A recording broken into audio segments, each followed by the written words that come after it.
Who is it? Just in case.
Starting the meeting.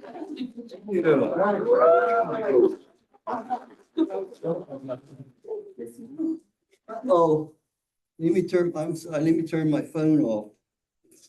Mike's letting him know. Yeah. Okay, I'd like to call tonight's school board of directors meeting to order. And I'd like to give everybody a special welcome for being here tonight. And we would like to start our meeting with the Pledge of Allegiance and then a moment of silence. And I'd like, especially for you who might have known him, one of our longtime teachers, Jack Gantz, passed away over the weekend. So remember him. I pledge allegiance To the flag of the United States of America and to the republic for which it stands, one nation, under God, indivisible, with liberty and justice for all.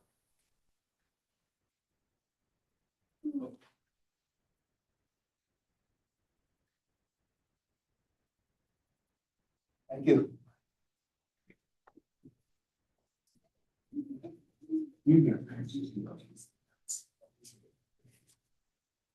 Roll call, please. Mrs. Ginrick. Here. Mrs. Walker. Here. Mr. Claire. Here. Mr. Bushy. Here. Mrs. Beachy. Oh. Dr. Creighton. Here. Mr. Gerhart. Here. Mr. Linder. He is here. I just heard from him. And Mr. Sensenig. Here. 8 members present. Okay. Thank you. I'd like to remind everybody that the October 21st, 2024 school board meeting is open to the public and is also being streamed virtually. Okay, do we have a motion for approval of tonight's agenda? So moved. Second, Second. questions? All in favor? Aye. Aye. Thank you. All right, need a approval of September 23rd school board meeting minutes. So moved. Second. Any questions? All in favor? Aye. Opposed? So good. Righty, now we get to go where the fun part of the evening. Dr. X. Thank you, Mr. Claire. Tonight we have our learners of the month. First up from Barron Elementary, Samuel Medina, grade 3. Mrs. Ryan is presenting. Come on up.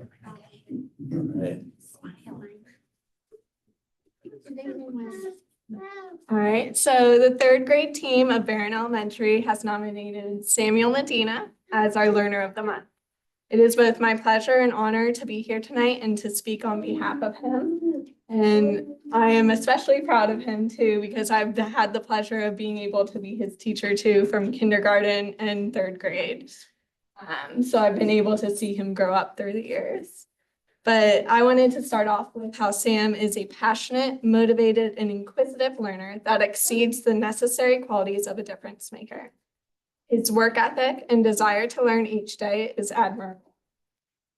He is a type of learner that is a problem solver, continuously seeking to be challenged, incorporating his creativity in every task that he conquers, and striving to go beyond expectations, setting the bar high for the rest of the class. Not only that, but Sam comes to school each day with a positive mindset. Excited to see what the new day will bring. With these qualities in mind, Sam also demonstrates his exceptional leadership, making him a true role model for his classmates, as you guys probably saw from the beginning of this meeting. I can always rely on Sam to uplift and encourage those around him, especially when they are facing challenges.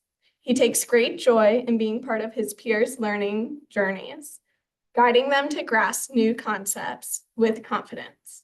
For example, he is among the first to step forward and offer his classmates in need help. Rather than simply giving them the answers, he takes the time to patiently explain the concepts in a way that is easy for them to understand. Sorry. Sam exemplifies the spirit of teamwork and kindness, truly making him an invaluable member of our classroom. He not only emulates the difference maker qualities in academics, but also in his relationships. Sam is a light that shines bright, full of joy and love. It is easy to see that he understands what it means to be a true friend and respect others. I am not the only person in the building who appreciates this outstanding learner.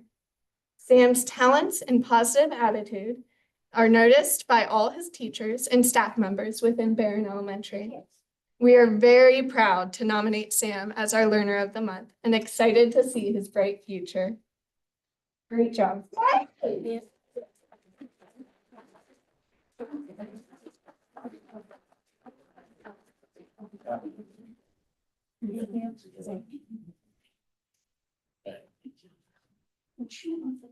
All right, next up from Doe Run Elementary, Ava Fanis, grade 3, presented by Mr. Painter.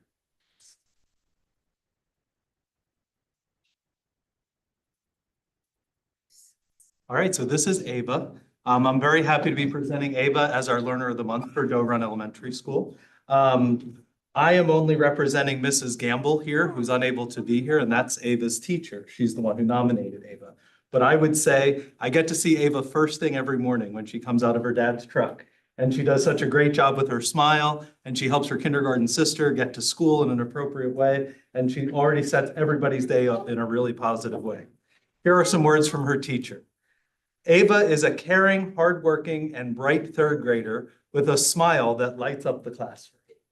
Always eager to learn, she tackles any assignment with enthusiasm, trying her best and often going the extra mile to understand her lessons. If she doesn't understand, Ava is the first to ask questions to clarify her understanding or to ensure that what she is doing is correct. She takes on challenges and perseveres while still portraying a positive attitude. What's most impressive is when she accomplishes a goal or is successful in completing a challenge, she remains humble while still being proud of herself. Not only is Ava a determined learner, but she is also a great friend. Her kindness shines through everything she does. Whether she's helping a friend solve a math problem, sharing her favorite books during reading time, or cheering up a friend out at recess, Ava is a team player, always encouraging her classmates and celebrating their successes. Other teachers also appreciate her hardworking nature and the way she approaches challenges with a positive attitude. Her gentle spirit and determination make her a true role model for all of her peers. Let's give Ava a big hand.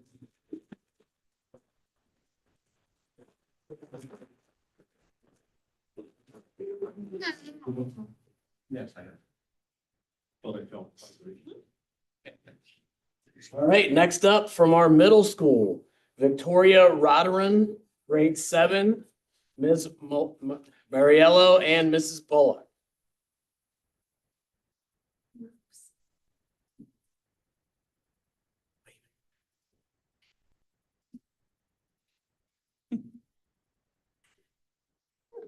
All right, so I have Victoria in ELA class this year, and her writing truly sparkles on the page. In class, she seeks new ways to challenge herself as a writer and strives to improve her craft. She's an avid reader, classics and contemporary included, who enjoys recommending books to her peers and brings characters to life through her words. Tori has participated and placed in numerous creative writing competitions, and she is eager to continue representing MCMS as a published author. Mrs. Magaro shared that Tori excels in both music and chorus. She participates in the audition group Meistersingers and will be working on even more music to learn on her own to go to Sweet Sensations, a one-day choral fest in November. She expresses enthusiasm and passion in class, not only through her participation, but takes an active role in her learning, leading others, asking good questions, and being responsible and reliable in her commitments. Not only does she have a gift for these things, but she works hard at improving, with a growth mindset and a positive attitude. She can often count on Tori to ask how her day is going, and I can say the same for all of us, which further adds to the brightness that Tori contributes to our school and community. Mrs. Bartlett, her orchestra teacher, says that Tori thrives. She's always pushing herself to grow in more advanced techniques on her instrument and often seeks ways to challenge herself with opportunities like solo auditions and select string ensemble. She consistently shows responsibility with assignments and lessons and goes above and beyond with communication skills when she foresees not being in class for any reason. Not only does she thrive musically and academically, but she also shows kindness and respect towards her peers and teachers. Tori brings joy and laughter with her to class and shares positivity with those around her. In my math class, Tori truly shines, as you can see in her picture. It looks like she's glowing. She's a conscientious worker when it comes to showing and checking her work 2-3 times in an organized manner and ensuring that all of her assignments are completed on time. She participates in class by answering questions, helping her peers, and asking reflective questions to ensure that she fully understands a concept. Tori showed initiative during a recent math project by leading her group and writing a full-on script for their presentation, so everybody knew exactly what they should be doing. She is respectful to her peers and her teachers, and Tori truly embodies all of the qualities of a difference maker. Mr. Peters, her history teacher, says that Tori is golden in class. Her contributions help enhance the learning for all. She participates frequently in discussions by answering and asking questions that enrich and deepen the conversation. It is a joy to watch Tori work collaboratively with peers. She is encouraging towards others and carries her weight in discussions and projects. Tori is personable, polite, and can bring humor, again, and make people smile, to a situation when it is needed. She always says hello when she enters the room and thank you when she leaves. Tori is a perfect example of what we want our learners at MCMS to be: responsible, respectful, safe, and kind, as well as a collaborator, innovator, reflective learner, responsible citizen, and critical thinker. It is our pleasure to give Tori to the board as MCMS Learner of the Month.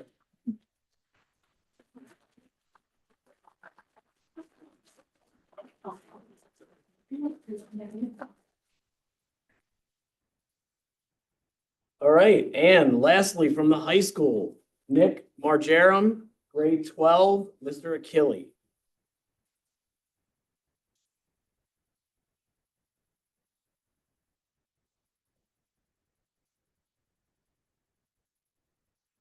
All right, first, I want to congratulate Nick on being chosen as Learner of the Month. When this was presented to our department, Nick is someone that I immediately thought of to nominate because he possesses all the characteristics of an outstanding learner. He's intelligent, he's hardworking, he's very involved, and he's polite and respectful. I have Nick in calculus, and he is always putting in effort needed to be successful. He's been in my room before and after school on numerous occasions to gain clarity on something that he did not understand in class that day, or to ask extensive questions about the why or the how behind what we've done in class.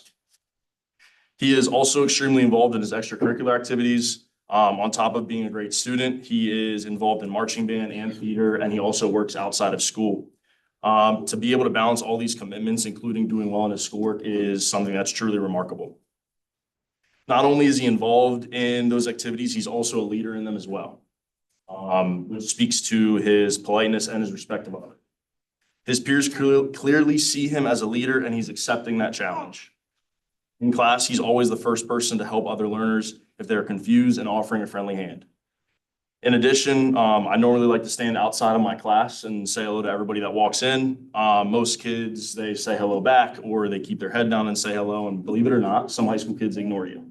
However, Nick stops, makes eye contact with me, says good morning or good afternoon.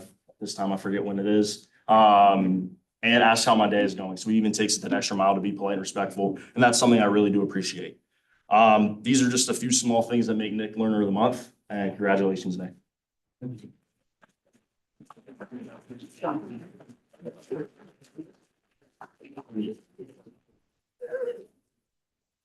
Thank you, Mr. Claire. Thank you. We need to give a hand applause to our parents out there, because I think they'll take credit for some of the things we did tonight. So a nice hand for our parents.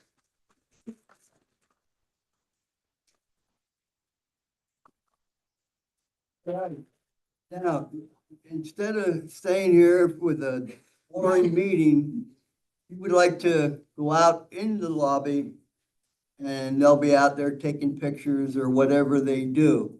And then you can go home and get to bed early. Your excuse. Thank you. Thank you.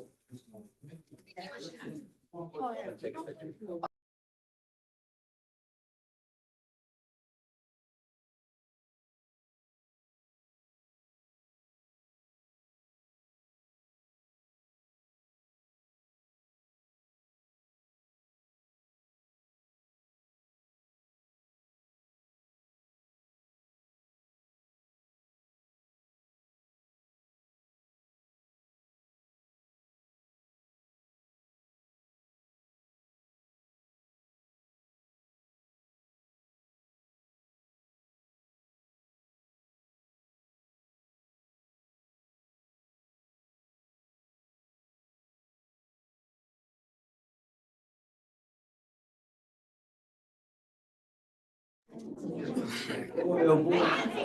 It clears the room out, doesn't it?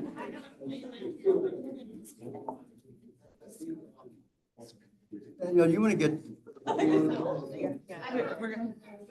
Thank you. All right, of course, tonight, the recognition of visitors and public comment, we have nobody that signed up to speak tonight. Is there anybody that forgot to sign up that would like to speak? Okay, now we get into personnel. I would like a motion for 7A, 7B. Second. Questions? All in favor? Aye. Opposed? All right. We purposely kept 7B because it's a retirement for a teacher that has 36 years of service in education and 32 years of service to Manheim Central, not only as a teacher, but a wrestling coach and a bunch of other things. With great regret, I have a motion for the retirement of Thomas Williams. Second. This one, that's number C, right? That's B. I'm sorry, Yep, we did B, but we wanted to recognize Tom. yeah, Yep, so now we're on to C. okay, sorry about that. All right, now we're gonna go 7C. And that's the, pardon me? We can go C through G. Yeah, we can go, motion for 7C, which we already talked about, Tom Williams, through G. Have a motion. So moved. Second. Second. Any questions? All in favor? Aye. Aye. Thank you. So moved. Superintendent's report, Dr. X. Thank you, Mr. Claire. So I wanted to just touch on the high school grand opening and going beyond. That happened last week. The high school grand opening, we approximate over 600 people throughout the night from 6 o'clock to 8 o'clock. I just want to thank all the students from the high school that helped out. And I want to thank the community for coming and being so supportive and so positive. There were a lot of people in the gym to hear Derb open his gym. We had a lot of people out at the memorial wall as well. And it was just a really neat night. So I just wanted to thank the community and the board for that. The Going Beyond Day is always a day that we're really proud of. This year, Mr. Fulmer and the high school team had our juniors and seniors out to 18 different locations. And between Dr. Nemeth, Dr. Flannery, and I, we got to almost all of those locations. And just to hear how the community talks about our kids. I was at an alpaca farm and they had 8 kids there helping. And the owner of the alpaca farm is probably closer to my age than their age. And just shared how, he said, I just hear people fussing about kids these days, and these kids are excellent. He goes, I would take them anytime. They can come back anytime. And I just wanted to share with the community, those are the type of kids that we're raising and you're raising, and we appreciate that. Also, I didn't put it on here, but Doe Run had their fun run, and Mrs. Diffendahl's class, I'm gonna get them back somehow because they silly sprayed me and I was completely covered with silly spray also last week. Now we have for letter B, we have Doe Run student representatives sharing 4 houses, 1 family. And with the board, this is our first elementary school that's sharing an initiative. So Mrs. Richards. And we move that table so all of you can stand so we can see you.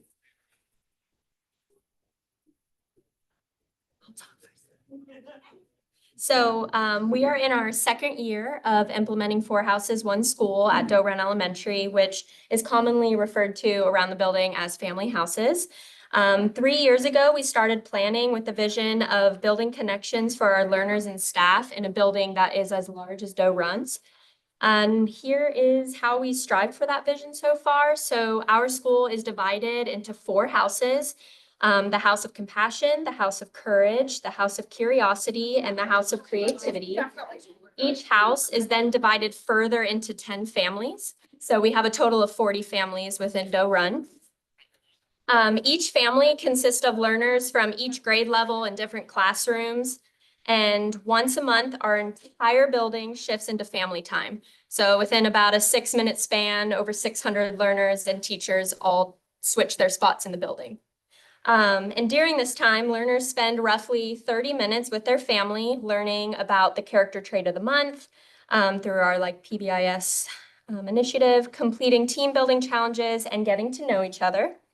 And I brought some of my learners from my family. We're in the House of Compassion here to talk more about family time with all of you. So first we'll have Bryn Hurley. She is a 2nd grader in 1-2 multi-age with Mrs. Kine.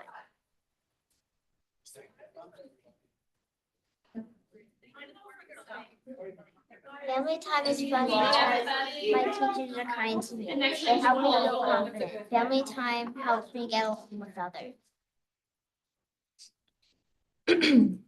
Another learner is Catherine Valdez. She's a 4th grader in Miss Diener's class. You all want to use the podium. Family time helps with friendships with others by allowing me to work in teams and get to know other people. Family time also makes me feel happy because people are around me and they're listening to me. And then we have Samantha Kleinfelter.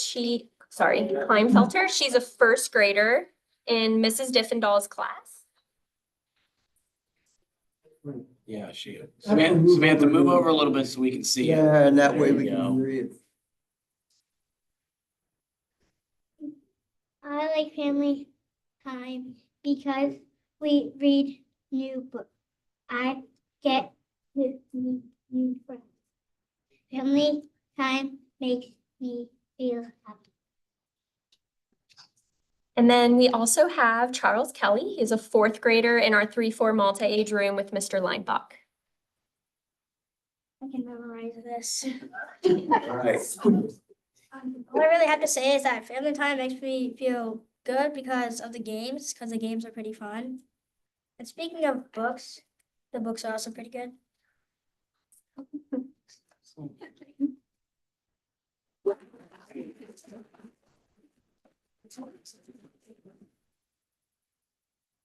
Thank you. Great, thank you. Thank you, Doe Run. Okay, and the same thing goes for all of you. If you like to leave at this time, you can. Families, thanks for bringing them. Thanks for all you do. Unless you want to listen to the 25-26 budget timeline. Thanks for inviting us, everybody. Thank you. Hey, we leave. Cleared them.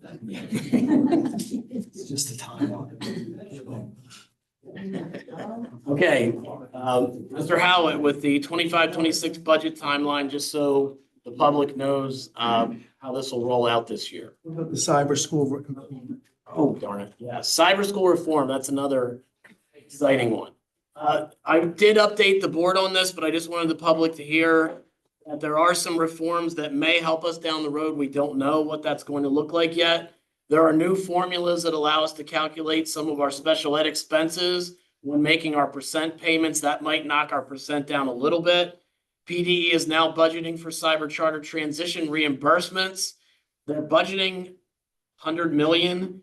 We have not been told what that will mean for each district. We'll continue to monitor and let the board know and the public. They must now file statements of financial interest for trustees and administrators, which is good. And administrators are now not allowed to serve on the board, which is very good. Cybers may no longer advertise as free. Rather, they must now advertise as covered by taxpayer dollars. So those advertisements won't be out there anymore saying it's free education, because it's not. The taxpayers are paying for it. And they must now report to PDE what they spend on advertising and sponsorships of public events. So they'll now have to, if they put a billboard out there, or put something on the side of a bus, or have an event where they bring in vendors, they're going to, and they spend taxpayer money, they're going to have to report that now. So that's all encouraging, but we don't know what that'll mean for us yet. We're still around 1.3 million that we pay out to cybers at this time, but we're hoping that this helps down the road. So we just wanted all of you to know that. And thanks for the catch there, Mr. Bushy. I was just wondering, do you know the number last year compared to this year of cyber students? How many we have in cyber right now? Yeah, compared to last year. Well, over the course of the year, it fluctuates because kids leave here and they go to cyber or they come back. So I don't know. It's hard to do what the numbers right now, but we can look. I'll write a note like that in our next update. Well, no, I guess it's gonna go more with money than if they're in and out. Yeah. I'll work up some detail.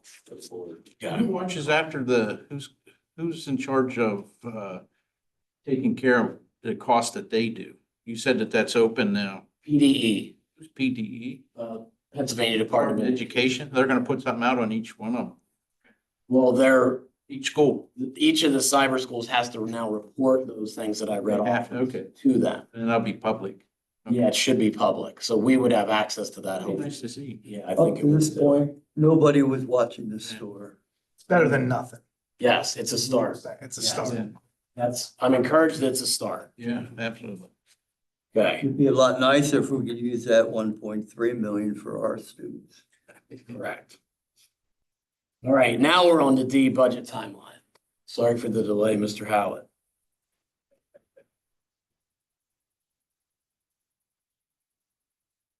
Yeah, so. There we go. The estimate, there is an estimate for that cyber charter. I just wanted to add, it's around 170,000 of that cyber transition. The savings is unknown. So I'm not going to go through every single line here. There was a version that I had up earlier that had some typos in there. I think we had the year 4023 in there. So I don't think any of us would be around, but it's the result of a golden retriever, Paul, hitting my laptop, I think. So getting into this here, so the Department of Education has already notified us of the base index for this year, and that's 4.0%. We do not get an adjustment because of our ratio. So our base index and our adjusted index will be 4%. So tonight we have an agenda item there for you to have an acceptance of the budget timeline. We're working currently, Amy and I are working with the auditors to get the audit wrapped up. That will either be presented in November, December, depending on the timing of the November meeting and them getting the reports put together. I'd say, Amy, we're probably 90% done with that right now. So by the November meeting, I'll absolutely be able to tell you how we finished the year. The reports just may not be published by the auditor. So then moving into, if you remember last year, we had an early timeline where we had to approve some things earlier. This year's pushed back again. So By January 27th, I'm going to do a presentation here to the board, and we'll talk mostly about revenue, and then going to ask the board to take action on an opt-out resolution. The reason I have the opt-out version here is I fully expect that we will not need to file for any kind of exceptions on that we would opt out of the additional anything above the base index, so that we would stick with the opt-out resolution, and we would not have an accelerated budget process.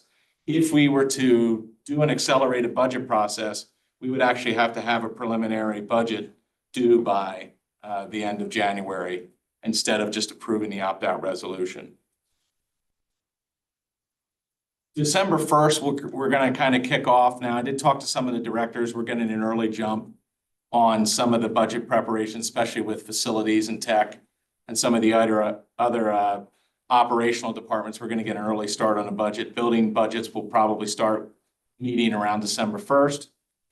March 15th is when we generally have kind of the end date for principals and directors to submit any kind of staffing increases or changes they would want, and then usually have discussions amongst the administration team considering those recommendations by the directors. Every month we'll have a budget presentation, and then May 19th, April, May, we usually do a budget board workshop. May look to push that back into late April this year. If we can. Last year we did it, I think, in the first week of May, but it'll be somewhere in there. Not sure, because this is all subject to the new approved meeting schedule after reorganization in December. So May 19th, we would ask for an approval of the proposed final budget and to authorize us to display and advertise that. And then we have a 30-day wait in there. And so you can see there, June 18th would be the earliest date the board could approve a final budget. But our meeting is tentatively slated for June 23rd. And so at the June 23rd meeting, we would have an action item to approve the final budget. And then the rest is just kind of all the administrative stuff that goes along with it. Are there any questions on this timeline?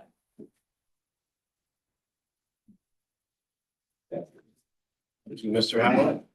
And then letter E, distribution of policies 113.2, 222, 227, 236.1, 254, 323, and 351 for first read. That concludes my report. Dr. Claire? Thank you very much. Thank you, Mr. Howard. Dr. Flannery, the Assistant Superintendent, report. There's two things this evening. I just want to give you guys an update on Barron Outfitters. You may remember this is the new closet that we have used to be able to provide personal goods and also clothing to families in need. So just as an update, it has been a huge success. So far we have outfit as of today. Today we had one as well today, 19 families already this year. So really super great. Thanks to all of those out there who donated either their time or resources to make this such a success. As for right now, we're good for used clothes. As of right now, we don't need any more donations currently.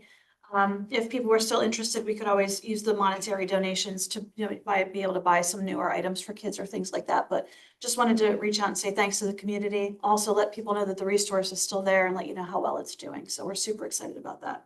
Is there anything that you guys, that they all are looking for?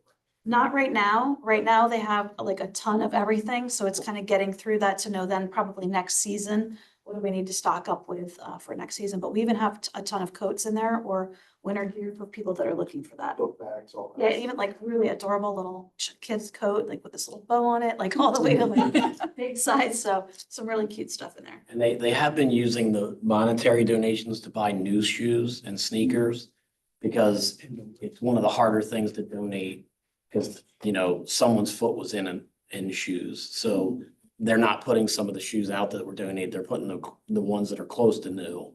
So they're still accepting new items. Mm-hmm. Yeah. Just not used items. Yeah, we're almost at the point with certain things like tops especially, there's not even enough room, like our bins are full and the shelves are full, so we're trying to get through that. And kids are still finding stuff that they need, so I think we'll hit a point where it's either things that aren't as needed or current, and then we'll know to reach out for more.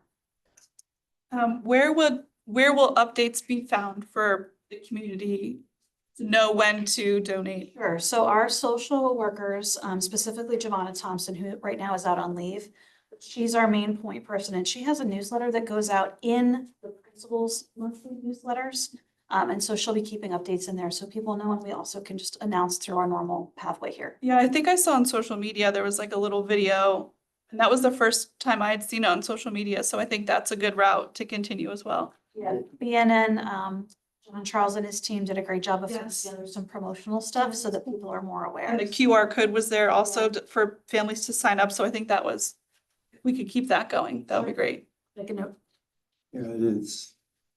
I think they've helped an awful lot of families since we've been doing this. Yep, for sure. And then the second thing was just our Community of Learners event. So while we hope our kids were enjoying the farm show during that week, specifically on Thursday when they had the day off, our teachers were in school learning together. This day is called Community of Learners because while we do have some outside presenters that come in, our facilitators are also facilitating the professional development for each other. So kudos to Dr. Nemeth and her team. This was Dr. Nemeth's first go around with community learners. It was a huge success. So she's going to come up and tell us about that. Thank you. So the feeling of the day is always so much fun. Like the teachers are just buzzing in, so it's really, really exciting. This year we had a keynote speaker present. It was all around AI. So that was really informative. His name's Chris McCaffrey. And then based on feedback from last year, our presentations were 1 hour and 15 minutes. So teachers had 45 minutes of like get information and then 30 minutes to apply that.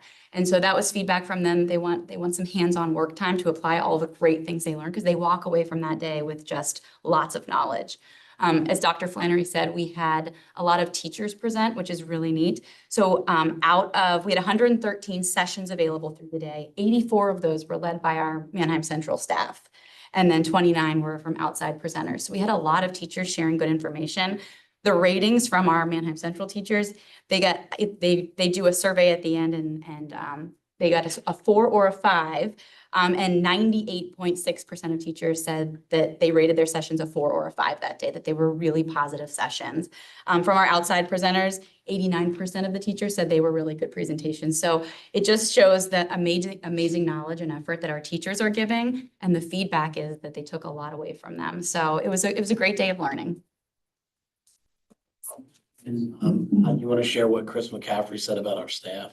Oh, sure. Thank you. So Chris and I worked together in a previous job. So we had an open relationship. We talk a lot. And he had reached out to me and said, I got to tell you, he's like, out of everywhere, he presents nationally, he's like, out of everywhere I've presented, he's like, this place he's like, it's special. He's like, the teachers made me feel so welcome. They were so open to the information.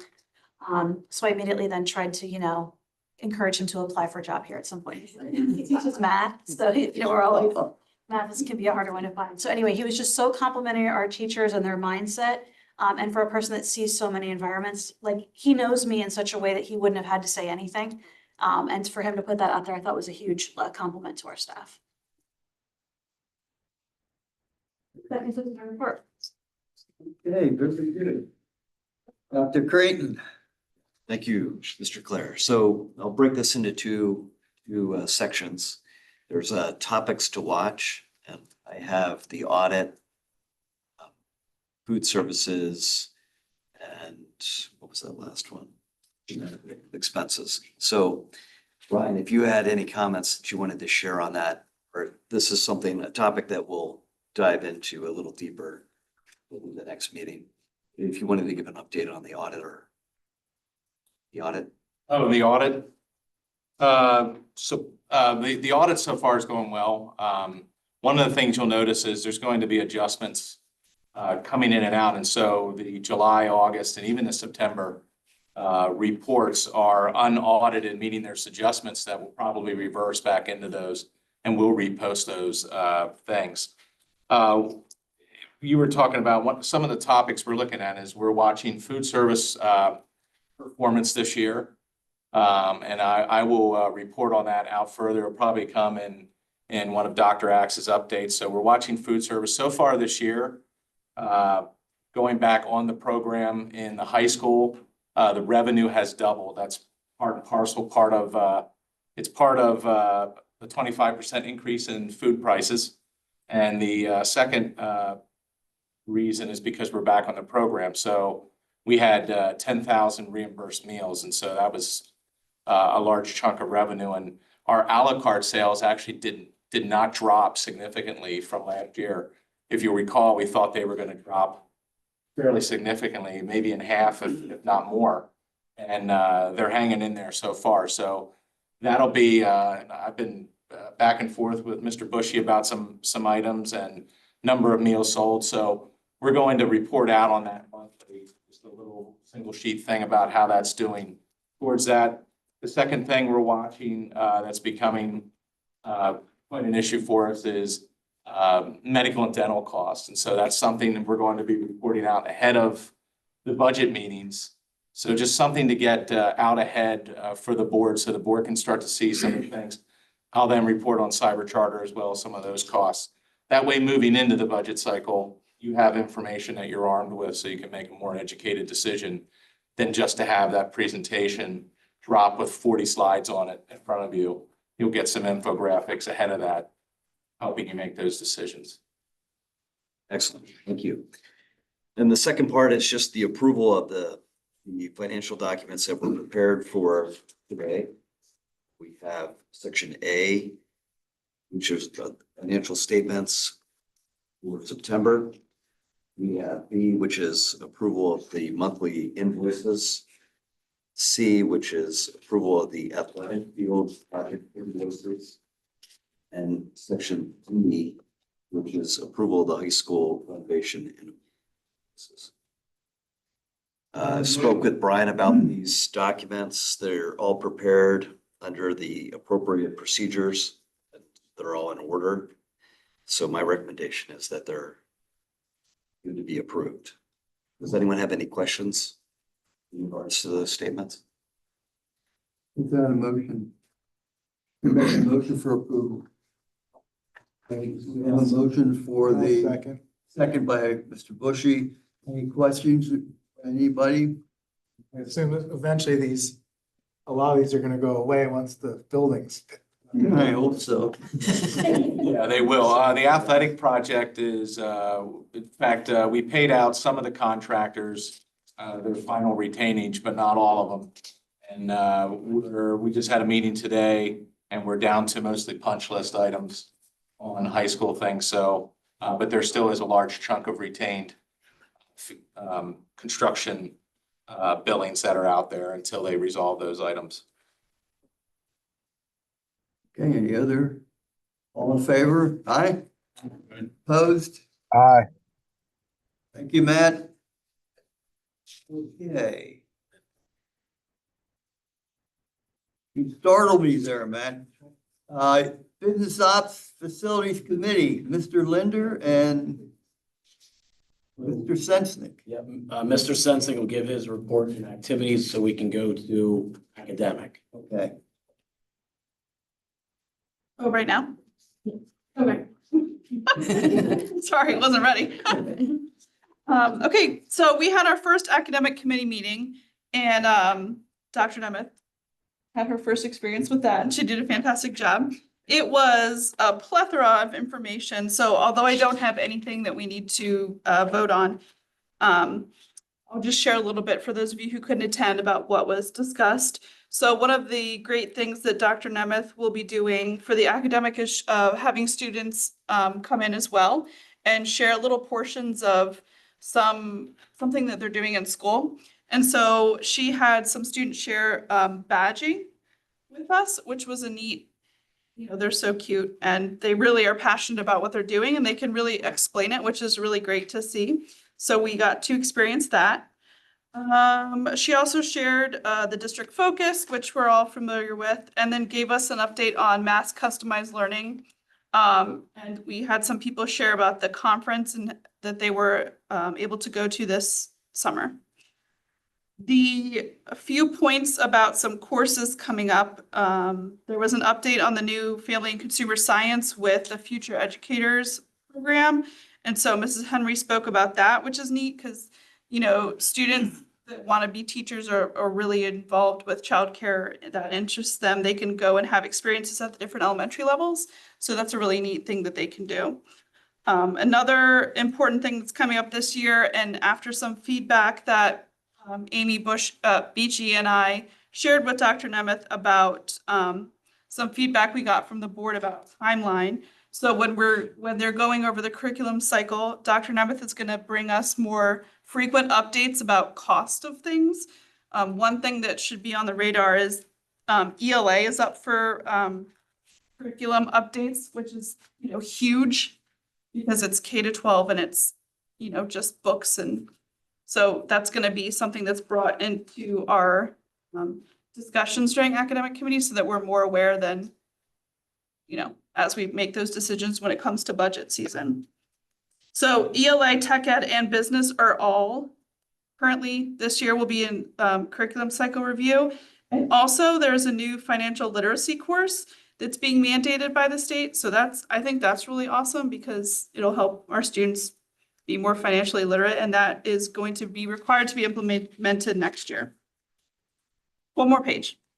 So another neat thing that's going on in the district is instructional coaching, which has already been happening at the elementary level, but Dr. Nemeth shared the updates from the high school instructional coaches and how they're implementing it in their level as well. And she also shared about the community of learners, which we heard from tonight. Are there any questions about those topics? I know I kind of went through them quickly, but there was a lot. Good question. Yeah. It's probably for Dr. Nemeth, but the multi-age classroom, how do you guys decide who gets in those or not? Like, do they ask to go in, or do you guys do like a evaluation or something? Can I respond to that? Yeah, absolutely. So when the kids are in kindergarten, all of the parents are given a form to fill out. And they get to answer it in 3 ways. They get to answer it that they would be interested in the multi-age, they are not interested in the multi-age, they want a single grade, or it's up to the classroom teacher. And what we do from that point is we create our class lists. Because of that third answer, it's given us some latitude going, you know, with teacher discretion has kind of helped us. We've always had around 40 in my school going into that multi-age. So the number's been just about right on. Because the classes have been really nicely balanced.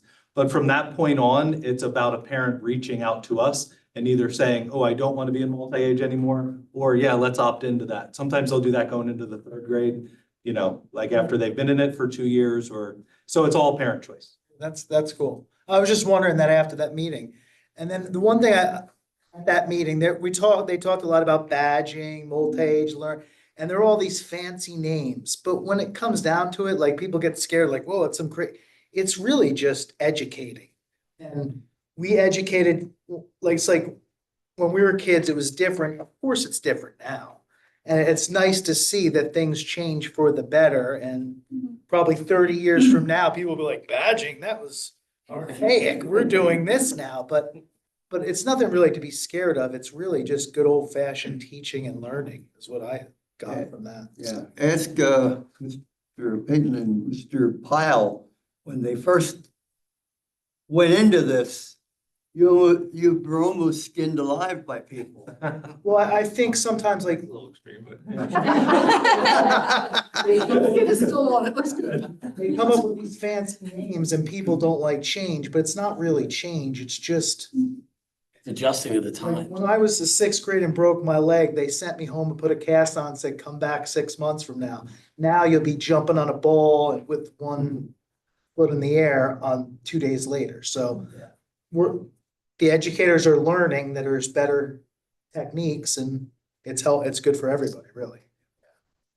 That was a great meeting, I thought. It was very energetic, Very informative. exciting, way A lot of better good than things. a lot of the meetings, so. A lot of good things going on. Very good. Yeah, I don't know how to follow that. So that concludes Sorry.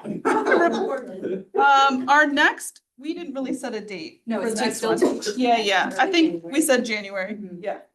So TBD. That's it. Thank you. Activities, Mr. Sensnick. Do need to follow that. That was very difficult. This is probably not going to be quite the same, but there were a lot of things that we covered. One of the big things was the facility rentals, which I'll talk about at the end. We had 2 field trips that were presented. Mr. Nathan Campbell presented about a field trip to Ecuador and some islands off of the coast. And it is an expensive field trip and it's overseas, but they work with EF Educational Tours, which is a great, according to what he's saying, it's a great organization to work with. They are able to handle any kind of last minute changes or, you know, safety issues. If something happens, they're able to change course, and that is, he's done a lot of these trips with them, and it's happened in the past where some issue was happening and the kids never knew what was going on because this organization is handling that. That's, and they have all the trip insurance in place, and they're all good to go. Mr. John Breckbill presented a field trip in February. Mr. Campbell's field trip was June of 26. Mr. Brackbill, field trip in February to New York. They're going to go to Kalahari Resort, and then on Saturday go to New York. They're going to play, the band's going to play, perform, and then they're going to go to a Broadway show, and then back to Kalahari. So they're not staying in New York City, and they're being bussed in and bussed out. So that's all good to go. We will be voting on that action item J. Yes, field trip. So we don't have to vote on that. 2 clubs that we're presenting. Mr. Steve Waddington was presenting the trap shooting. He is the rifle coach, and there's a lot of interest in trap shooting. I'm seeing that in a lot of different sportsmen's clubs that people are really getting into that. Great opportunity for kids. There's kids already doing it now. They're competing. He's taking people to competitions, and they're doing very, very well and looking at starting that. Mr. Michael Pyle presented unified bocce at the middle school. It's kind of complementary to our unified track, where we can get kids in middle school involved in this unified sports. It's a good thing. And then maybe they'll stay involved in the track in the high school. So both very good things. When it comes to starting a club, it's a 2-year process. Am I correct on that? Right. So there's 2-year no pilot, yep. 2-year pilot, so there's no budget that we're voting on. But there is expenses that down the road we could, but it's a good thing. We want kids involved in these programs. Any chance we can get kids involved, it's awesome. So we do need to vote on approving those 2 clubs. Right. Is it on for later for Jay, or we can do that now? Well, we could do the clubs now and then. I didn't see the clubs later. Right. Is that true? We would do the clubs now and then talk about facility use, and we need to just get number 2 we need to talk about, and then the field trips are later. Field trips are there, so if we do the 2, we can improve the rest. Get through the whole thing I and have a then question. What is trap shooting? trap shooting is the clay birds, throwing out Oh, okay. shotgun and shooting it. Or we have a couple kids that can hit 100 in a row. So when the trap, when it goes out, they're hitting 100 straight. That's awesome. Yeah, guys and girls, but very successful. There's like 5 or 6 kids that are way into it, and there's about 20 that are interested. Yeah. I asked Steve, and Steve has been our rifle coach for many, many, many, many years. Does a fantastic job with these kids. If you went to any of his, you're ready to shoot. He has 45 kids on the rifle team out at the Mannheim Sportsman Club. 45, that's a huge number so there's a lot of interest. Should we do that vote for those 2 things? Yeah, we can do those, and then we can do facility use, please. So we're looking for a motion to approve those 2 clubs. I'll make a motion, we approve both of the clubs. Second. Okay. Motion and a second to approve the 2-year process of the trap shooting club and the middle school bocce ball. All in favor? Aye. Aye. Aye. Opposed? So moved. Okay, let's go back to number 2, please. All right, I'll just keep going here with my presentation. Mark Schaefer is also working with the process of adding new clubs. There's just looking at accountability for clubs that are starting and then clubs that have been around for a long time. Is looking at creating a document where advisors fill it out at the beginning of the year and the end of the year. What are we going to do? And then what did we do? Just make sure it's viable so that we're making sure we're making good use of our funds. So he's working on that. There also was a public versus private school resolution dealing with schools with sports teams that are private and it's not as fair because they're able to recruit and bring in people. So that discussion has been around a long time. There was a possibility for us to, as a board, make a resolution, sign a resolution like we did with cyber school. Mark and some of the people were recommend that we don't do that. It's already in the process. The discussion is happening. It actually passed the PA House Committee by a vote of 24-1. So I don't recommend that we vote to do that resolution, but the conversation is happening. That's a good Yeah, thing. not until it goes to the full board, because I've seen those change in a minute. The other thing was the big discussion was renting our facilities. We have these new athletic fields and new gym. Everybody is excited about using them. We had originally said that we're going to take a year before we rent them out. There's a lot of people asking, and there's potential to bring in funds. Numbers were thrown around, 50,000 or more. Nobody really knows for sure, but it is a way to bring in some money. The old fee schedule really need to be updated. It was in board policy 707. So they're looking at updating policy 707, starting that process. But the fee schedule was 6 levels of, the first level is our kids. Obviously, our kids don't have to rent our teams, our sports teams and activities. And then to outside organizations that are kind of a part of our community pay less, but then to the point where like a soccer club pays the full fee. So that they're changing it from a 6 level to a 4 level fee schedule. And also changing 707 so that fee schedule is then outside of that policy, that will no longer be in the board policy. Then we can vote on that every year. I'm sure we're going to run into issues. Our main goal and the thrust of the whole discussion was our number one priorities are our kids and our teams and sports teams and activities and clubs. But we also want to have people from the community coming in and using our facilities, seeing what we have, generating revenue. It's a good thing. I mean, eventually we're going to have, issues with fields like renovations and repairs and things like that to the fields. So I think it's a good thing. But then it allows us to vote on that every year because I'm sure that once we get through this first year, we'll have to make some changes down the road. The other thing we need to vote on is they did talk to a local soccer club that wants to rent it in December. So we're looking at voting to say, hey, we allow you to rent this out in December. It's kind of a pilot program for our school to see how it all works because we have some of our staff that have to be there, bathrooms and facilities and how it all works. So that's the other thing that we need to vote on is saying we are allowing the department to rent it out pilot program in December. I will, I'll tell you right up front, I will not vote for approval until I see paperwork on exactly what's going on. I mean, we're saying approve for the club to use it for the month of December. That's fine. Let's see a contract on what they want to do. Yeah, it would be 2 weekends in December that we would be looking at, and then we would try to get the price point to be fair but good for us, and then we would work through like our report we would be sharing what that looked like, and that would help us build the new policy. We didn't want to embark. We look at this as an opportunity. We don't have to embark on a new policy yet because we could pilot it through here and see, if it works the first time through. So it wouldn't be all December.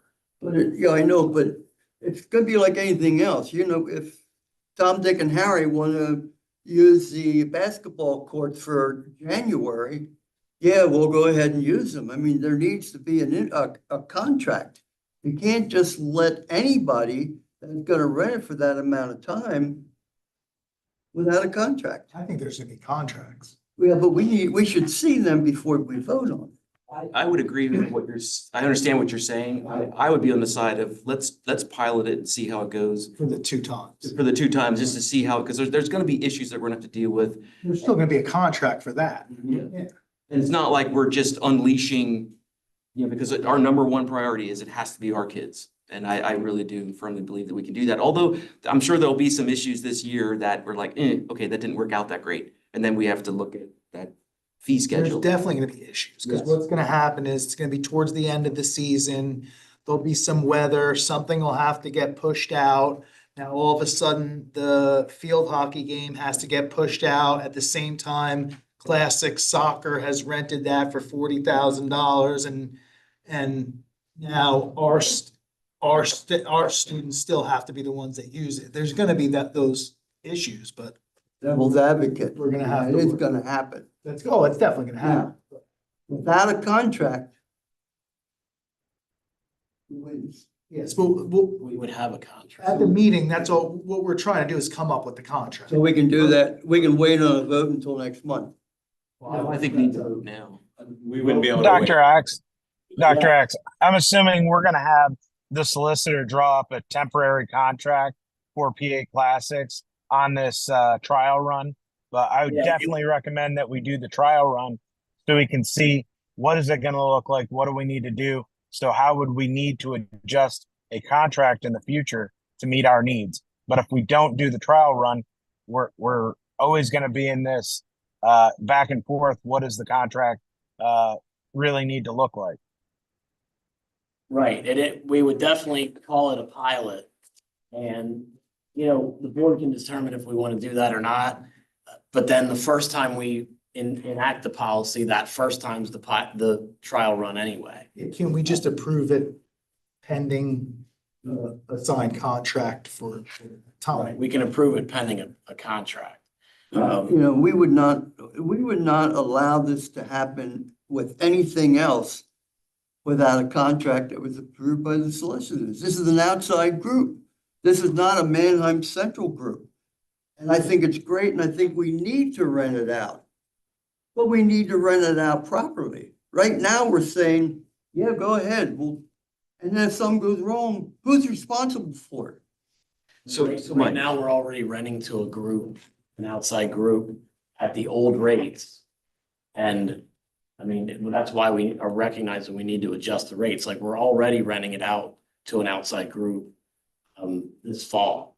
So this would give us an opportunity to rent it to an outside group, piloting the new rates, so we could say to the board, this is what this could look like moving forward if we adopt the policy. And the board could say, we won't want to do it. We would respect that. We do currently have a facilities use agreement that we're using for groups that use the facilities, that's been approved by a former solicitor. Now an event like this would take that facilities use agreement and expand it for the intricacies that may be required for this type of an event. But we currently have a facilities use agreement that has been approved by not our current solicitor, but a former one. And this would be you piloting the new fee schedule. Right. Or a new rate, daily rate for like a full day, that sort of thing. Okay, what is that fee schedule? That's what was It was presented at the meeting. They have it. Well, Oh, I was at that meeting and I saw a fee schedule.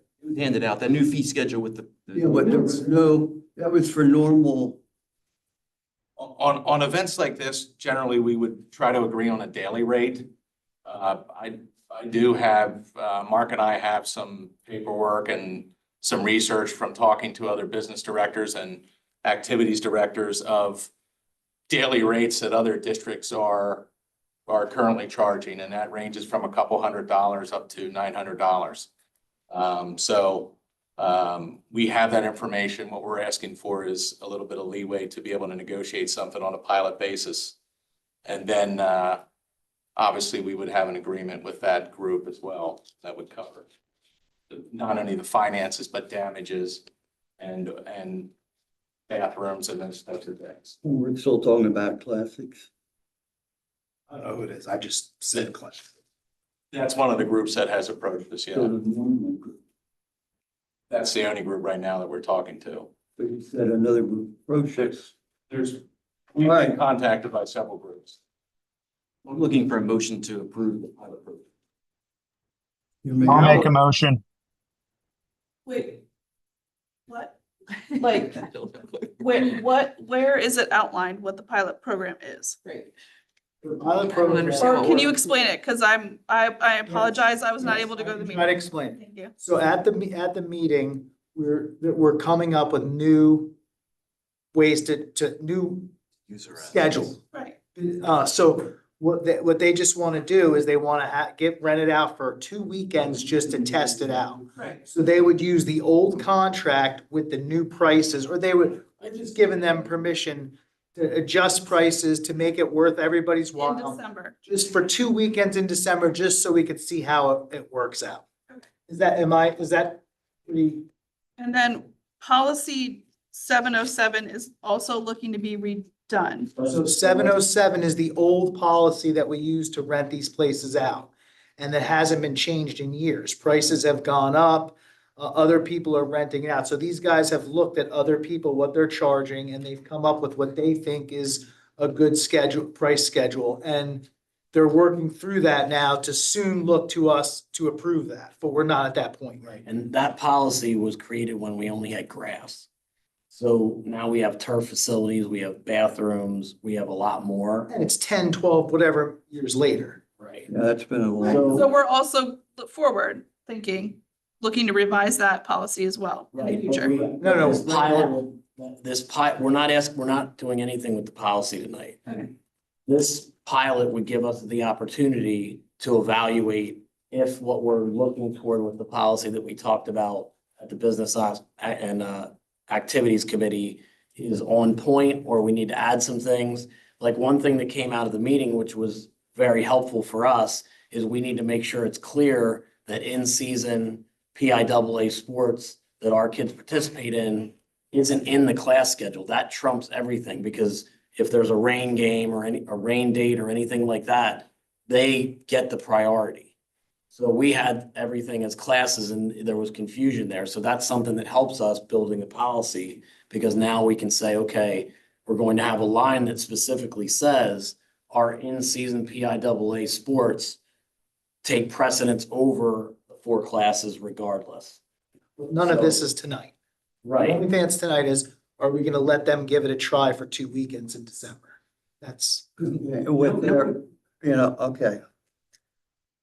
Good. Well, because What happens if they come up like they put porta potties around? They won't be allowed to. No, but look, We don't have anything we don't have anything which tells them what they're allowed to do. No, they will have that. We'll have that. They will have that. And I think that's one of the issues that we want to look at, is that no one ever asked us to do a tournament at our facility because we didn't have the facilities for it. Right. Well, it's a pretty big undertaking, and so this is the trial run to try to figure some of those things out. Do they use our facilities, or do they use porta pots? All those kinds of things, figuring it out. There's nothing that is done at this thing that's going to set precedents for the future. It's just the trial run, and then we can look at it. If they do it and they trash the field and and then we're gonna say, okay, well, we're not renting this out. It's then just save all the headache, and we're keeping it for ourselves. As our policy looked at. Yeah. So there's existing contracts that Correct. there that would guard against any of those risks. Oh, I totally agree. I'm not saying that I'm against it. I'm saying we should have that contract and have what we want to do before we just carte blanche goes ahead. I don't think we are going carte blanche. No, I know, but- Looking at, because some of it is like, well, what contract should we make? Like, some of it, let's run it and see how. I know. I just need to be made feel a little better. Is somebody watching the revenues, the costs, the accruals for fixing, and we can get a certificate of insurance from them. Yeah, they have to provide insurance. That's all I need to know. How much must they have on it? Okay. How much must they, what type of insurance policy must they have? How much? I don't know the amount. We have, Mark, do you know what the? I believe it's 2 million. Thank you, Matt. I knew it was up there. That anybody who would outside would have to present their insurance. Ron, you run the numbers on that? Is that separate? As far as, well, right now, we virtually have, our rentals are very. Somebody tracks the cost. Well, yeah, I mean, we're not gonna get rich renting our fields. What we're trying to do is offset some of the costs. There's some examples. If we wanna add some stuff, we're talking about maybe, we found out that the new press box gets very hot, so we might wanna put a mini split in there or a portable air conditioner. Those are the types of things we would pay for with the revenue that we generate. Again, not looking for a massive budget item, but looking for repair costs and infill costs and those types of things that we have to put into it. And we would require that the group pays for us to have someone on campus the whole time. Those 2 weekends in December, just in case. I wouldn't anticipate any problems, but they're going to be paying for that anyway, so that wouldn't come out of our budget. Makes sense. Is there any other questions?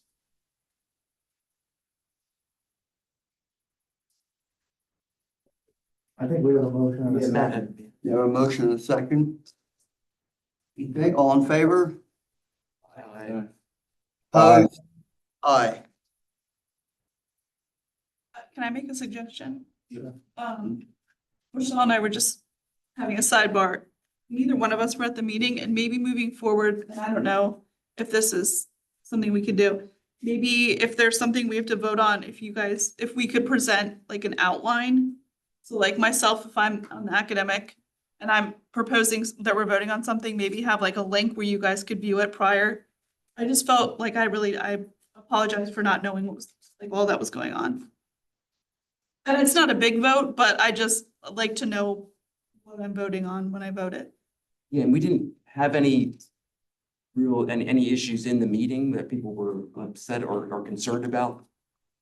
These thoughts? That's certainly true. Well, it's more about the It's more about who's gonna get the first right of. right. The issue was about, there was some heated discussion, but it was about our teams getting first priority. It was just, we wanted to We make sure. did have some negative and some discussion on a lot of different items. Is there not minutes that, I guess I not, might have missed them. is there? I could have sent that out. Actually, it Nice was. if they were emailed to us, that would be great. Mark had sent that. I could have sent that out. That could easily be done. I apologize if I missed it. I'm just like a visual person. It would have been helpful to see it in front of me. I agree, Jen.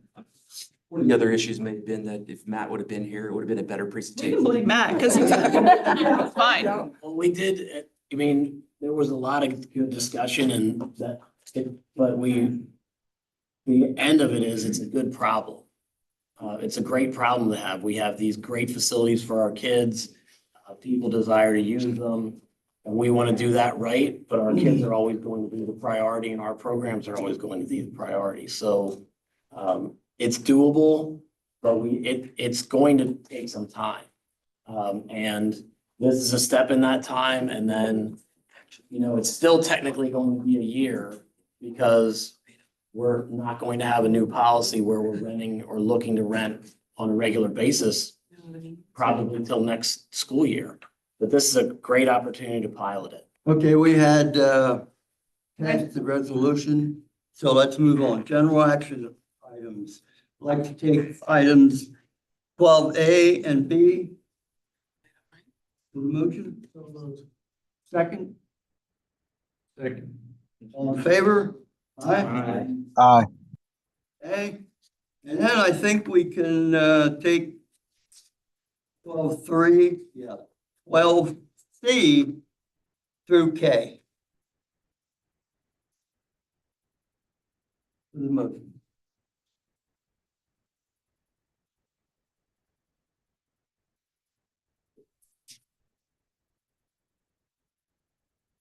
I have a motion. I'll make a motion to approve. Second. Second, we have a first and a second. Do we have any other questions? If not, all in favor? Aye, Aye. approved. Okay. So that brings us down to board reports. Lancaster IU, Mrs. Beachy, who is not here tonight. And so let's go to the PSBA legislative report. I was gonna hold him off the last. That's okay. No, sorry. Ms. Ginger. All you. I don't know if you and Brian to get it fired up there. This was the other half of the Brownstown. Last month we did, that was, a lot of kids and, this is the second half. And right here, this is a picture of the photography class. You go in and everything's so nice, everybody's polite, everybody wants to learn. It's really good. Okay, go ahead. And that's Haley Hershey. She's with the photography and she actually did all the pictures for me. That was a nice help for me. And her future plan is to get a job to wedding photography right out of CTC. She plans to try to co-op also this year, to get some real experience. So she was a real help and she has a, bright future. She loves it. That's Daniel Lane. He's in the photography class also. And he plans to do the photography as a hobby in the future, but really wants to do some, he wants to do accounting in the future. So he's, Brian, I don't know. They're really fun to talk to because sometimes they're all over the place. Okay, go ahead. Negan, I'm not sure how you say that last name. Negan, she's in interactive media. And she plans to go to college in Harrisburg. And she loves, everyone I talk to loves it there. There's like, I don't know if I'm sure they have problems, but I never see them. They like them. So, and she's also want to do co-op. The co-op where you go out and work for people is huge. It's a huge thing for these kids. And once they go there, probably 80% of the time, they keep the kids. Okay, next one, that's the architecture. And that's a picture inside there, the CAD work and things like that. Go ahead. It's a networking class. It's really interesting. There's Caden Dumbach, I think how you spread it. And he's into computer networking. And John, he's a good guy. He's really good. I know you're looking for one. Yeah, he's really good one. He's into cybersecurity and the workforce. Then he wants to go to the workforce, do IT jobs, and then the college computer science. That's what he's doing. Okay, and this is that's a painting, the painting class. Now that day they were out there. The guy was having them power wash the side of the building there. You can see the one side looks really pretty, and they're getting it all fixed up. So that's painting. That's Kayla Galbraith, and she's very interesting also. She can't wait to do co-op. Go out and paint or whatever, but her big comment was she loves working. She just loves it. I mean, they're into it. It's so nice. Makes me happy. And there's Elmer. And you could say his name, Elmer Coy, maybe, I'm not sure. He's independent. He wants to do it's painting and interior finishing over there. This at Brownstown. So he loves the interior part. He loves doing the finishing part. And he just wants a job. He just wants to work. And he loves the class. All of them enjoy it. They got good teachers. Then we got Nicholas Yuriko. Might be a good way of saying it. And he was interesting too. He loves painting and he knows who he's gonna co-op for. He's gonna co-op for Hirsch Painting. I don't know if you ever heard of Hirsch Painting, but they are in Brownstown. And that painting company's pretty big. They did like Rock Lidditz, Calvary Church, Willow Valley, so they're huge. So he has a job. He has a job. So, okay. And that's woodworking. It's a working class. Okay. And John Collins. And John, he wants to internship, he says with his family. So they must be into, I didn't get a lot out of him, but he wants the internship there and also co-op with some other company before he does that. And Sean Holland, and he's also in the cabinetry. He wants to do custom cabinetry in your house.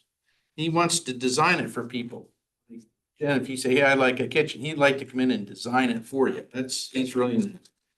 And Send him. I'm looking for somebody. yeah, I mean, these people, they're just amazing to me. And he told me he's learning a lot. Was his famous words. He's learning a lot. Okay, there's interactive media. And I do have one. Is that the last one? For you? And I have somebody that wasn't, we didn't get a picture for it. Caden Marsden. You know him? Oh, no, okay. But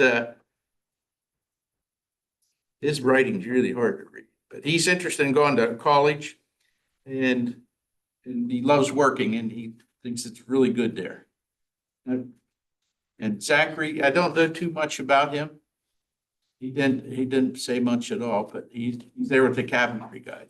And so what that did, that gives you Brownstown. Now that's our total of 18 students from Manheim Central here. So we got Brownstown tackled and they've been all good. And my next place is I'm going to start Mount Joy.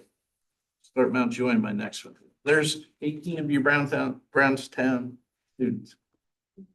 Very good. Always enjoy the Interesting. It's my pleasure. pictures. And I know they enjoy you coming down and spending time with you. All right. Now we can go with PSBA. Mrs. On the week of October 4th, the Senate and the House of Representatives were in session, and there were some things in there that I thought were interesting, so I thought I'd highlight those this time. One thing that was approved by the Senate Labor and Industry Committee was something regarding prevailing wage, and it was House Bill 2153. And it's expanding the definition of public works in the Prevailing Wage Act to include custom fabrication and HVAC duct cleaning. PSBA, along with several other local government associations, sent a joint letter to that committee opposing this House bill. They felt that they emphasized that under the Prevailing Wage Act, prevailing wages must be paid on public projects more than $25,000, which I don't know if everybody knows that, but that's an amount that has not been updated since 1960. And it really now encompasses nearly every public construction project across the Commonwealth. Because of this, the legislature, they feel, should look at this and have a long overdue discussion about increasing that threshold.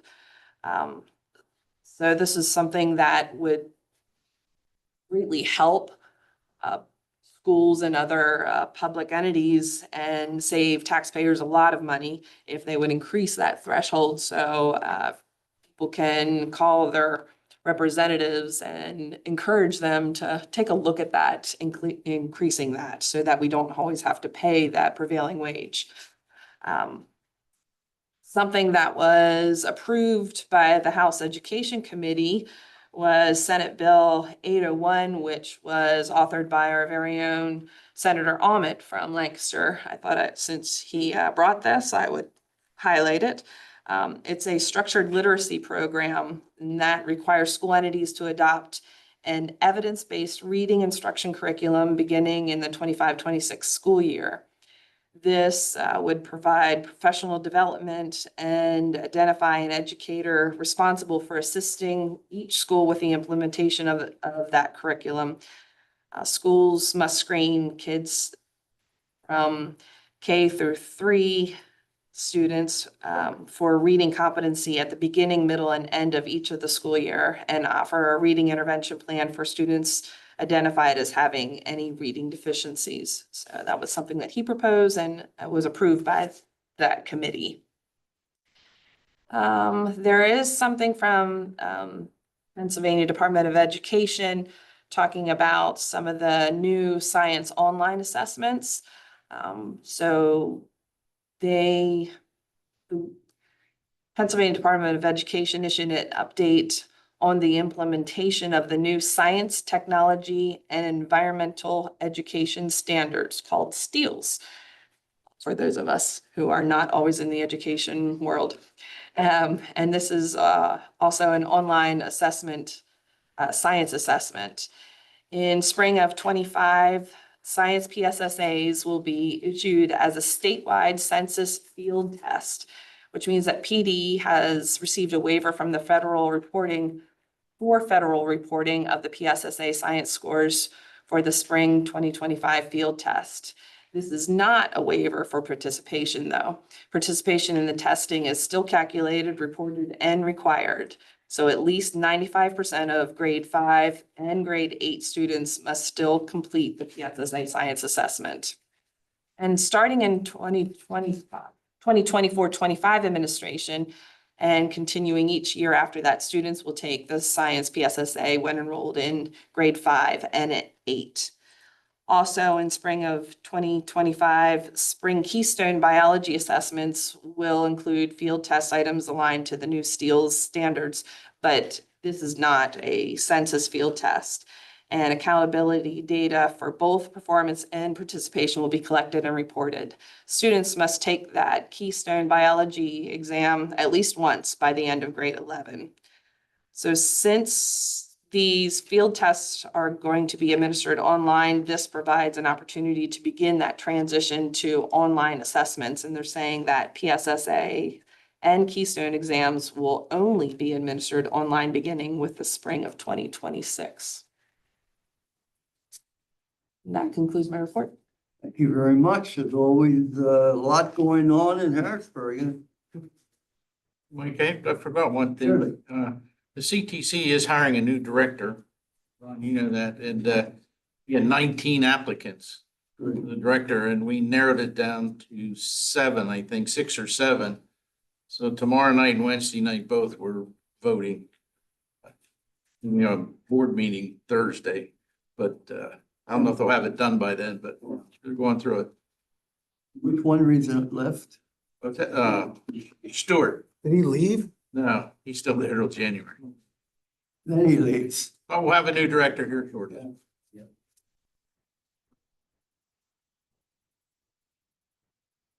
Okay, thank you. Lancaster County Academy. As we're approving a new executive director, getting ready to take it to the rest of the board. I find out that our superintendent of record is retiring this. That's Dr. Feldy of Manham Township. Talked with the rest of the board of the Lancaster County Academy, and we've offered superintendent of record, and he has accepted, and Ryan's going to be the superintendent of record for the Lancaster County Academy. It's almost a gratis job, but we're happy, he said, because we're at a point now if you can pass them stuff. I'm gonna pass these. We have them. Oh, you have them? Yep. Oh, I didn't need it. He's ahead of them. All right, we are, I know we talked a little bit about this, but I really think this time we are on the verge that we are an academy and we are not a We're not someplace you just send people you don't want to work with. We're at the point right now where we're gonna have two graduations. We're gonna have a January graduation as well as a June graduation. It tells you on there the number of students and where we have at the present time. 38 students were enrolled, 18 new enrollments, and then 38% of our max capacity met. So we still have room for more people, but we do have 3 schools that have maxed out, which means they may buy more seats. Mannheim we have in the agenda for approval, even though we don't have to pay it till next year, we need to approve that we will agree to stay with the academy for the next 3 years. We have not increased in 3 years any seat. And in the July 2025, the seat is going to go a 5% increase, 26, 27 to 4%, 27, 28 a 3% increase, which amounts to on the less than $100 per seat. The seats are sold, and last year, I think at one point in time, Mr. Weitzel, Dr. Weitzel, at one point in time last year, I think you bought, what, 10 extra seats, 9 extra? The ones we had enrolled were 16. Okay, and because we had more kids that we need to get in, then schools can buy them. But as a student comes in, say we have a student that needs 2 English courses, a math and an English to graduate. They can't get it at their home school. They can come to the academy, and then we get their credits done. We can send somebody else in. One time about 8 years ago, for our 10 slots, I think we had 64 kids at one time and the other put in. So it's a very inexpensive for our students. We've had more graduates. Each year we get more and more. And with our new superintendent or executive director who used to be the assistant high school principal down in Solanco, is getting her doctorate degree. We're ready to break open all new. This is an academy. This isn't the mall school. This used to be the one that was down in Park City that everybody called the mall school. And you sent the kids that you didn't want anymore. You just sent them in there, and then you have to be bothered with them. The academy's that way anymore. So we can keep you filled in on that, but what we do need tonight, simply so that we can go forward with the academy's planning, is I'd like to make a motion that on today's date, the school district commits to remain a partner in the Lancaster County Academy Consortium of Schools for the term July 1st, 2025 until June 30th, 2028. Lancaster County Academy's seat costs for the 3-year term are listed below. As I said, it would be the first year, each seat would be $5,507. The next year would be $5,727. Third year it'd be $5,899.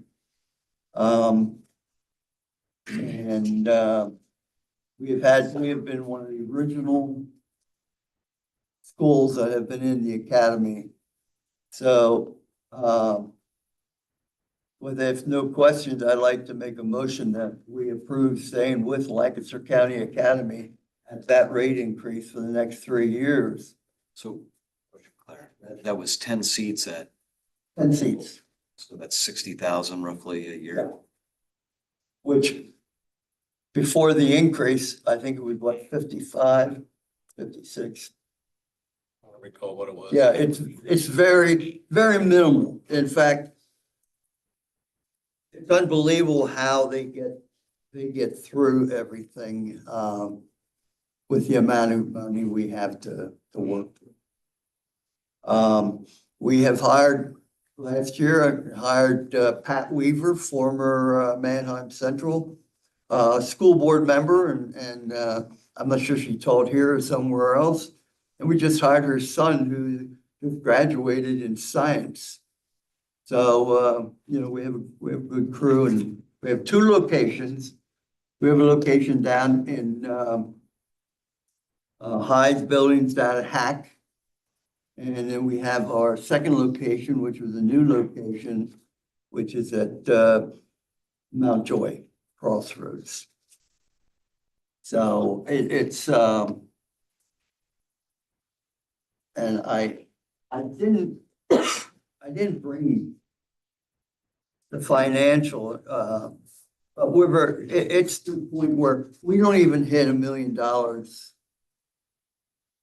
We have hit $1 million for, I think at one point in time, our expenses were 390,000 and our income was 410,000.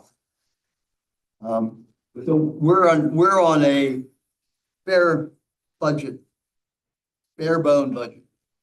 Brian already has it in the budget each year, Brian? Yeah, this is, I'll incorporate this now moving forward, but I have it in the budget for last year. You have over the past. Yeah. It's been there for as long as I've Been been there. there probably about, well, I've been on that board 14 years now, and it went on before that. So what this does is it ties us up for 3 years, but the budget, the only thing that's going to be an increase for us is the difference between the 3% and the 5%, which is very little.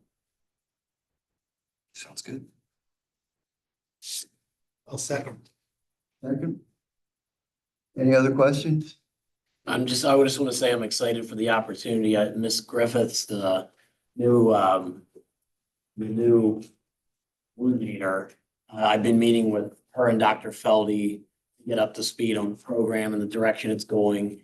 An example of what she's already doing, the mid-year graduation helps us because it gives kids, it incentivizes our kids to keep things moving. And then if they graduate, that opens a spot for us. So Dr. Weitzel would have a little more flexibility going into the spring if he has any kids that are struggling. And I'm really excited. She's talking about doing something with the Extraordinary Give. She's talking about some new locations so that we can get some other school districts. So it's a promising direction that the program's going. I think getting in now at these rates is going to be beneficial for our kids and our programs as well. So I appreciate the opportunity. We are before we take that vote, we are an original member. When we joined, we had to pay a partner, which I'm not sure what it is. It might have been $25,000. So that any new school coming in, they have to buy 5 seats, and then they have one of their school board members sits on our committee or our board. If a school would want to come in with full voting rights of 10 seats, they would have to pay that extra fee. That's how everything got started. Okay, no other questions? All in favor? Aye. Aye. Opposed? Aye. We will do, we'll make arrangements when we can we can go over to the one in Mount Joy. That's not too far away. All right. Next board meeting is November the 11th. You have the enrollment report.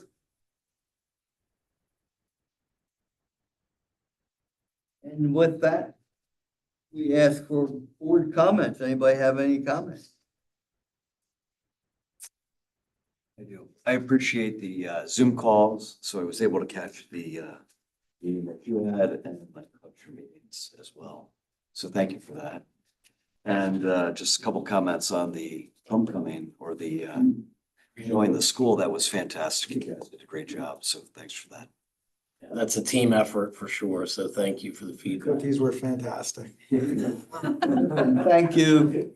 Thank you for these.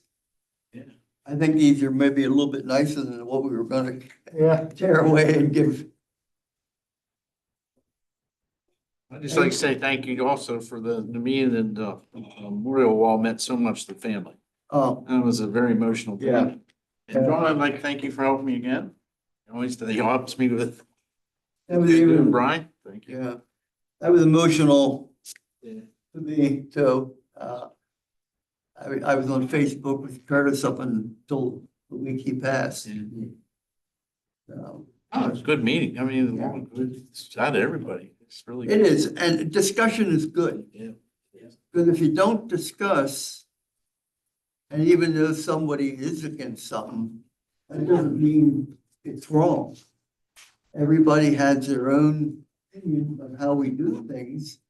And that's why we have 9 people who sit on the board. Yeah. For shame. Adjourn? Adjourn. Yep. Rochelle?